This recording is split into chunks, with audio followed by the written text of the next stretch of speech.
રાજ્યભરમાં સ્થાનિક સ્વરાજની ચૂંટણીનો માહોલ જામ્યો છે। એક તરફ લગ્નસરાની ધૂમ છે અને બીજી તરફ લોકશાહીનું પર્વ।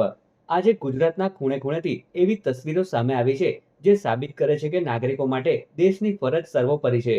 લગ્ન મંડપમાં જતા પહેલા અનેક વર અને કન્યાઓએ મતદાન મથકે પહોંચી પોતાનો કિંમતી મત આપ્યો હતો। સૌપ્રથમ વાત કરીએ ભરૂચ જિલ્લાની, તો ભરૂચ જિલ્લાના ઝઘડિયા તાલુકાના રાયસિંગપુરા ગામ ખાતે કિંજલબેન વસાવા અને હરિપુરા ગામના જીતુભાઈ દેસાઈએ લગ્નના પવિત્ર બંધનમાં બંધાતા પહેલા મતદાનની ફરજ નિભાવી હતી। તો રાજપારડીમાં દિવ્યાનીબેન ગોસ્વામી લગ્ન મંડપમાં જતા પહેલા વોટિંગ કરવા પહોંચ્યા હતા। જંબુસરના બોજાદરા ગામે ધર્મેન્દ્રસિંહ પરમાર નામના વરરાજા પીઠી છોડેલી હાલતમાં જ મતદાન મથકે પહોંચ્યા હતા। અંકલેશ્વરમાં પણ વોર્ડ નંબર 7માં સ્નેહાબેન વસાવાએ લગ્ન પહેલા મતાધિકારનો ઉપયોગ કરી નગરજનો માટે ઉદાહરણ પૂરું પાડ્યું હતું। આ તરફ વાવ અને થરાદ પંથકમાં પણ અનોખો નજારો જોવા મળ્યો હતો। શેરવાની અને સાફામાં સજ્જ વરરાજા જાન લઈને નીકળતા પહેલા સીધા મતદાન મથકે પહોંચ્યા હતા।